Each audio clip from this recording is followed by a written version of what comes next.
Hello. Today I'm explaining the physics of ASMR.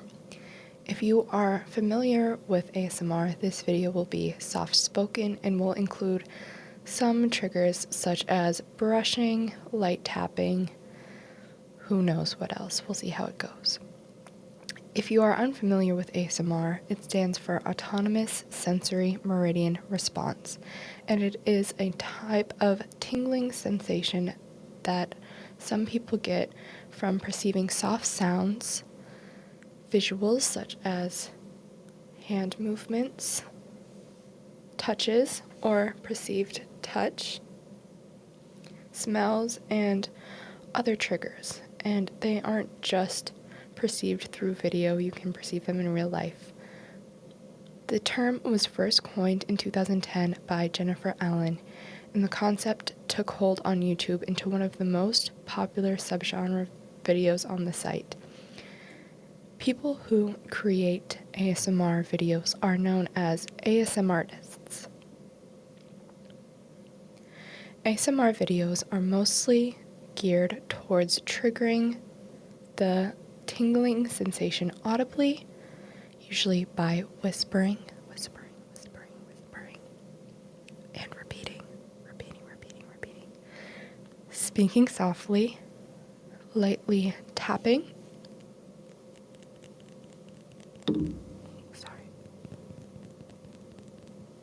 scratching.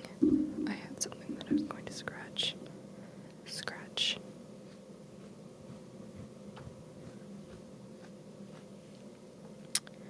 Or brushing noises. Each person's response can be triggered by many different things. These triggers or the stimuli can usually produce a relaxed or sleepy state.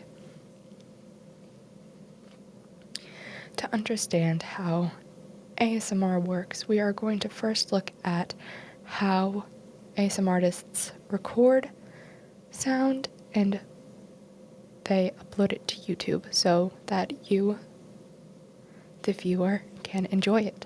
So when we speak, it makes changes in the air pressure and it produces mechanical waves. So when you think of waves, you might think of like a sine wave, kind of like that. And while it's true they move like that, I would visualize it rather as air being pushed in a certain direction depending on multiple factors such as intensity, frequency, amplitude. And frequency is, so if something's higher pitch, it moves at a faster rate, producing a higher pitch because they're moving faster and more condensed. Amplitude can also be the intensity, how loud it is. They both, so if I'm talking like this, it's going to go farther, but if I'm talking more quietly, then it's going to be a lot softer, and you need to have a microphone closer to your face. I wouldn't say a good microphone, but we'll get into that later. So, when sound is made, the microphones pick up sound using the diaphragm, and a diaphragm is kind of like this part. The reason why that this is here is because it creates another filter to scatter and disperse sound, so it is less intense and more, it has a wider range. And so there's not super high highs and super low lows, but because of how our hearing works, our ears perceive higher pitched sounds as louder, so it's made to balance it out. Okay, so once the diaphragm moves, it produces electrical currents, and there is already a voltage running through the microphone, but it detects changes in air pressure and converts these into electrical currents, just like how our ears convert sound waves into electrical currents. The sound goes through a filter, so if something is too high or too low, but it most likely won't be too low because the dynamic range of microphones is meant to pick up human speech, which doesn't go below like, well, human hearing, which doesn't go somewhere below 20 hertz.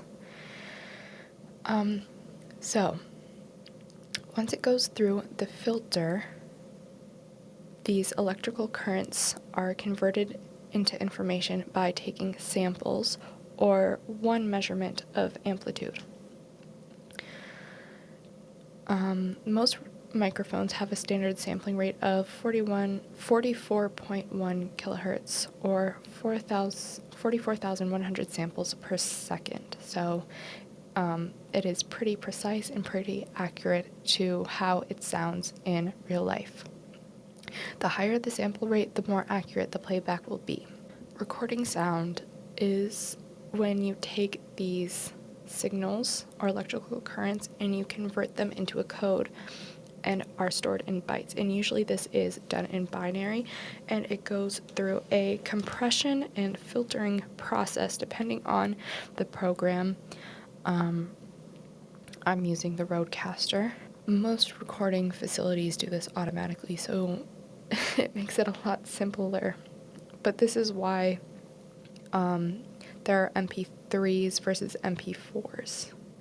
The reason why many ASMR artists say use headphones for best results is because they recorded their videos one of two ways. Either they have a bidirectional setting on their microphone, which makes it so you can hear sound on the left side and the right side accordingly, because we have two ears and it is closest to having someone whisper or speak or make sound in one ear and not the other, which creates a unique experience.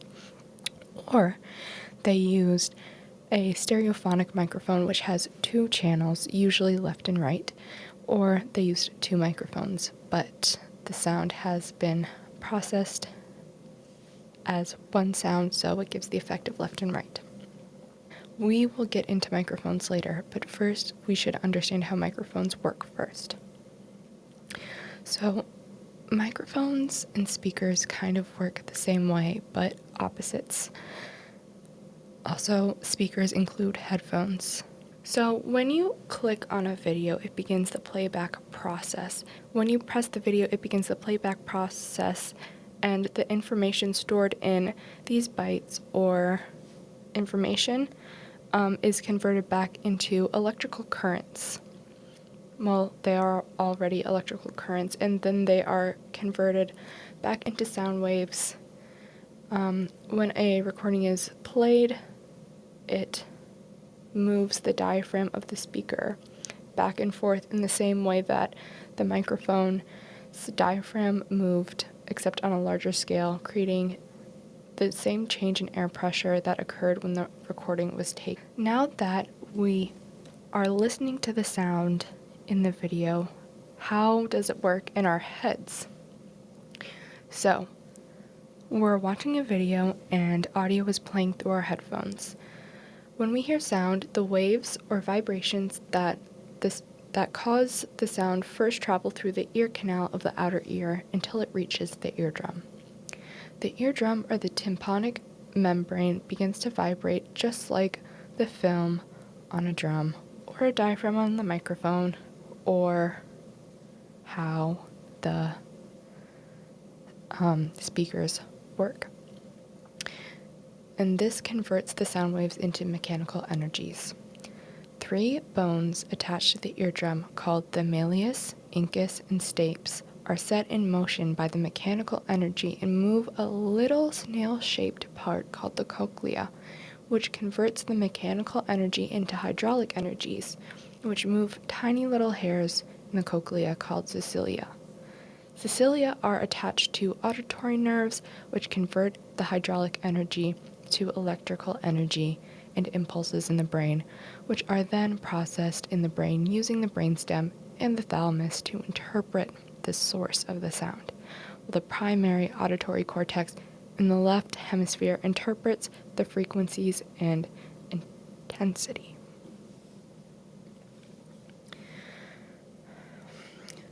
So, just because we hear sounds all the time, but ASMR isn't a super common phenomenon that we experience super daily, unless you're someone like me who enjoys watching it and uses it to help them fall asleep, relax, or decompress, or entertainment, because there are a wide variety of ASMR subgenres. Okay, but let's get into why ASMR is so widely experienced and so popular. A 2018 study done at Dartmouth College revealed a neurological link between ASMR videos and the tingling sensation experience some get from watching it. This is a quote from the study. Our fMRI results demonstrated that there were significantly increased activation in specific areas of the brain during moments of ASMR tingling compared to non-tingling moments. The results are the first to demonstrate unique neural activation associated with the experience of ASMR. Overall, these results suggest that the ASMR videos are generating tingling and relaxing sensations by activation of brain regions previously observed during experiences like social bonding and musical friction. Other studies done by Johns Hopkins University and the City College of New York suggest that our senses of touch and sound are likely linked together as well, which may explain why we experience sensation like a tingling sensation. Our ears process sound bidirectionally because we have two ears, but at the same time, so do our fingers because we have two hands. Well, decidirectionally? I'm not sure, but we do detect left versus right touch. This is a quote from Dr. Tony Rowe from the City College of New York. Not only do the two senses use similar processing mechanisms in the body and in the brain, but our results imply that hearing actually evolved out of the sense of touch. So that is a very sciencey explanation that basically confirms ASMR is a real sensation that people experience, but that doesn't really explain why. I came up with two possible reasons why we experience ASMR. The first is color noise. You have probably likely heard of white noise, and you probably heard it before, the kind of like static sound that is associated with static TV. White noise occurs when frequencies within the range of hearing are played in a random succession. So it is the highest frequency and the lowest frequency all scattered. So in compared to if they were played in order, it would sound like, but because they're so random, our brain can't process them and it just sounds like, yeah. Our brains are very perceptive to sounds, but can only listen and discern two to three different voices at a time. Because of this rapid change, our brain tries to pay attention to all of them at once, producing alpha waves in the brain. Because higher frequencies appear louder in volume to our ears, there are other noises such as pink, gray, and brown noise, which decrease the intensity of higher frequencies to make a lower, more rumbly noise and may sound closer to the sound of ocean or rain, which also is known to increase production of alpha waves in the brain. And alpha waves are associated with the first stage of sleep and also intense focus. Another explanation why ASMR is so prevalent is because of nostalgia. The sound of rain might be associated with being bundled up under warm blankets with a cozy cup of tea, or the sound of someone speaking gently might remind you of a parent reading a bedtime story to you when you were younger. These gentle memories are meant to evoke the same sensory experience at times where we feel the most relaxed and comfortable, just like how listening to a certain song might make you feel happy or sad, because there is a specific memory tied to it. So, enough about how it works, or why it works, I should say. And I'm going to give some physics-related advice when it comes to making ASMR. The first thing that you want to consider when doing ASMR is the type of microphone that you get, because there are many, many different types of microphones. The first type of microphone that I would consider using is just any type of microphone that you might have. This is a little condenser microphone that is attached to your headphones. So this might sound counterproductive, but condenser mics aren't known for their quality. They are very low quality microphones. But at the same time, this produces a sensation known as lo-fi, and it is very popular among the ASMR community because it produces kind of a nostalgic sensation, or a little bit damp and less harsh if you're looking to listen to something in the background. It might have even more pink noise in the background because it doesn't really filter out any frequencies like how a professional microphone would. So you kind of get a more calming, yet more subtle background noise. Versus when you have a more high quality mic like this, you can really hear any and every background noise.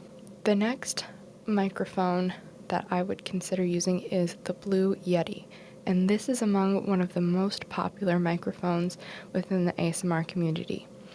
It is a dynamic microphone, but it does have the capability to record bi-directionally, so you could get the binaural sound and do ear to ear. It might not be as effective as some stereophonic microphones, but it definitely gets the job done, and it is the best value at, I believe, only $100, somewhere around that range. The Blue Yeti is also really good for record cardioid, which is what this microphone is recording with, which is standard for most dynamic microphones, and when and professional microphones, which are used for studio recording, podcasting, even amplifying one's voice like in a stage or public setting. Any other microphone, such as the Rodecaster, we have to shout out the Rodecaster because I'm using it, the Audio-Technica microphones, even Tascam microphones are also equally good. Their frequency range is usually between 20 hertz and 20 kilohertz, which is perfect for recording human voice because we are not trying to record any loud sounds at all. And they are really good at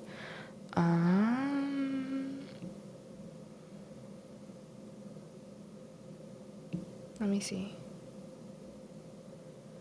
I mean, they have a standard bit rate. They're good because they are standard. They don't go above or below. I mean, you can get good audio anywhere. But then there are some more expensive and professional microphones that may produce a better experience when you're listening. So now we are getting into the 3DEO binaural microphone. And this is a very interesting microphone that is made to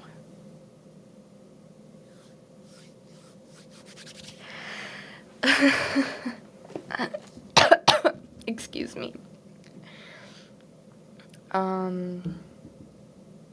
Okay.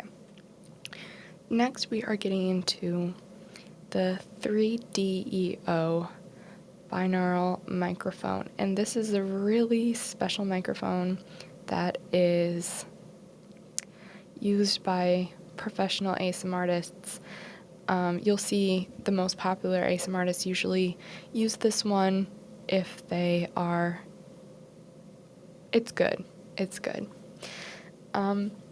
It is shaped like, it is modeled after our own ears. So it is a binaural microphone, which has two microphones and then the ear prosthetics to model exactly how we hear, because our ears are an acoustical system which hears things very specifically because of all the curves and the material that the ear is made out of.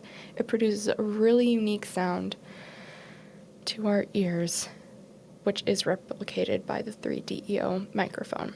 However, the reason why this microphone is considered professional is because it comes at a price of $2,000 and it is very, very high quality. The 3DEO microphone from their website, the battery will last 300 plus hours of continuous use. The 3DEO microphone is an omnidirectional microphone, so it records sound all over and produces that effect. It has a frequency range of 20 hertz to 20 kilohertz, which is standard for most microphones, but it has 3 decibel soft boost at 8 to 20 kilohertz. It is a pre-polarized condenser mic. There is one more microphone that I will mention, but not really get into it that much. It is called the Neumann KU100 Dummy Head Binaural Stereo Microphone, and it is like 3DO. It is modeled after the ear, but it includes a whole dummy head, and it is $9,000. It is, from what I can tell, the most expensive microphone to use for ASMR recording. It is not very widely used just because you can get a similar effect by creating your own dummy head and using the 3DEO microphone or some combination of other microphones. If you are watching this for the physics aspects of ASMR, you might be asking yourself, why do some people not experience ASMR? And that is an interesting question that I don't think that they have the answer for yet. Sound is a very, very sensitive thing, and our ears are